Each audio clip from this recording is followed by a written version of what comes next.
Welcome to Prime Edition. Assigned language interpreters Brian Muraru. My name is John Jacob Curia. You're very much welcome to the broadcast. The status of the big news of the day is that the East Africa Pamoja Bid that comprised Kenya, Uganda and Tanzania have been awarded the rights to host the 2027 CAF Africa Cup of Nations. CAF President Patrice Motsepe announced East Africa Pamoja Bid as the winner of the rights to host the biennial event in 2027 during the CAF Executive meeting held today in Cairo, Egypt.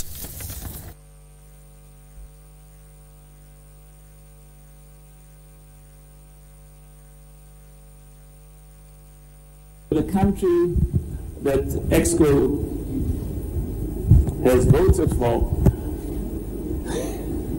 to host the AFCON 2027 is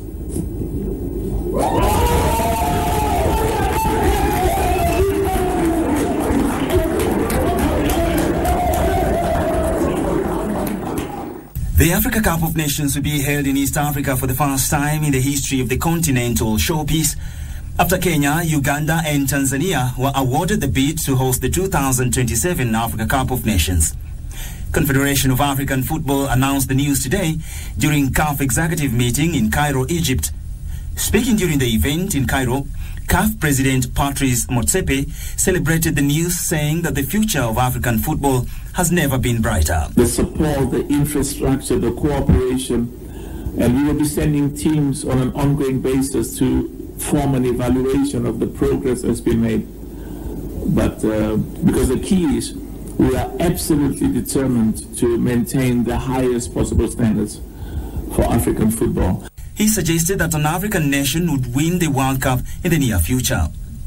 Soccer lovers in the country received the news with jubilation, saying the event would help boost the standards of soccer in the country.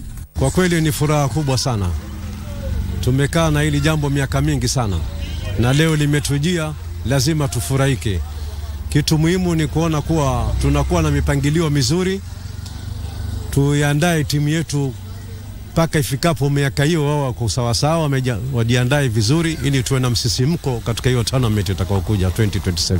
Hili ni jambo la furaha kwetu sisi, ni jambo la furaha kwa chipukizi wanaoinukia washikadau wa kandanda, na ni fursa kubwa tumepata kama taifa ili kuweza kupiga hatua katika masuala ya mchezo. Na imani tuko na wachezaji ambao ni professionals, pia ni wazuri, but je, tunawahandle vipi sisi kama wa Kenya? Kwa sababu wamekuja sasa kubeba nchi yao, ni lazima wao pia nao wajitahidi, wajitolee kwa moyo mmoja kupigania hadhi ya Kenya, wakati sisi tutakuwa tunaandaa hizi ngarambe za Afrika. I believe it's going to put our sports team in the map worldwide, because people now will be able to recognize Kenya. They'll be able to see that the Kenyan people also have talent. The win means the 3 East African countries will automatically qualify to take part in the 2027 Africa Cup of Nations as host nations. Kenya has lined up Nyayo, Kasarani, Buhungu and Kipchoge Keino Stadia to host the event, while Uganda has lined up Nelson Mandela, Nakivubo, Akibua and Hoima Stadia. Tanzania will host the matches at Benjamin Mkapa, CCM Kirumba, Jamhuri, Sheikh Amri Abeid and Amani Stadia.